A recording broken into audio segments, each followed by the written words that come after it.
마태복음 20장 28절 말씀. 인자가 온 것은 섬김을 받으려 함이 아니라 도리어 섬기려 하고 자기 목숨을 많은 사람의 대속물로 주려 함이니라. 사람은 아는 것만큼 보이고 믿는 것만큼 들리며 마음이 깨끗한 만큼 깨달아집니다. 눈이 있다고 보여지는 것이 아니고 귀가 있다고 들려지는 것이 아니며 지능이 있다고 깨달아지는 것이 아닙니다. 예수님이 이 땅에 오신 것은 많은 사람을 죄에서 구원하여 하나님의 자녀로 인도하기 위함입니다. 예수라는 이름의 뜻이 자기 백성을 그들의 죄에서 구원할 자이기 때문입니다. 성경 복음서 예수님의 사역은 첫째 가르치시고 둘째 선포하시고 셋째 제어하셨습니다. 요한복음의 말씀처럼 공적생애 3년 반 동안 예수님이 행하신 일이 너무도 많아 다 기록하기 어려웠습니다. 그 중에 가장 예수님의 핵심 사역을 골라서 기록한 것이 복음서입니다. 복음서에 나타난 예수님의 사역의 핵심은 하나님의 나라입니다. 즉 예수님의 가르침과 선포와 치유하심의 핵심은 하나님 나라에 대한 실제적 증거입니다. 예수님은 공생애를 시작하시면서 첫 일성으로 회개하라 천국이 가까이 왔다고 선포하셨습니다. 많은 사람들은 성경을 읽고 예수님을 말하면서도 핵심을 알지 못하고 변종만 올리는 경우가 많습니다. 주변부만 본다는 것입니다. 복음서는 말 그대로 기쁜 소식입니다. 무엇이 기쁜 소식입니까? 첫째로 하나님의 나라가 실제하고 있다는 것이 기쁜 소식이에요. 둘째로 하나님의 나라가 세속에 통치하다는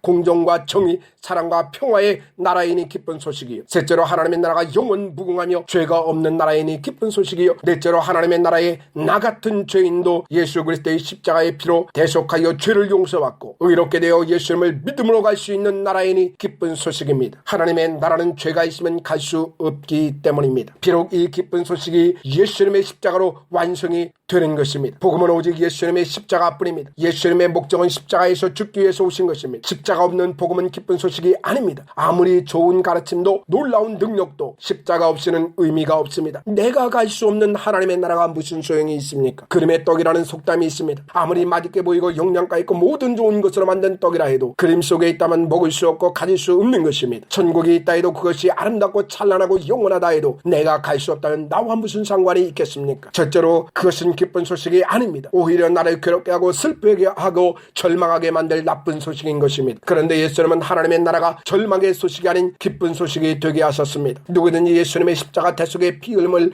믿기만 하면 죄를 용서받아 그의 피로 죄가 깨끗이 씻겨 하나님 앞에 의롭다 여겨지고 하나님의 자녀가 됩니다. 그러니 어찌 기쁜 소식이 아닐 수 있겠습니까? 예수님이 이 땅에 오신 목적은 하나님의 나라를 보여주시고 그것을 나타내 증거하려는 것만이 아니라 바로 그 하나님의 나라를 우리에게 주시기 위해 오신 것입니다. 바로 예수님의 십자가의 피로 우리 죄악을 대신 속죄하여 하나님의 나라의 상속자가 되도록 만들기 위함인 것입니다.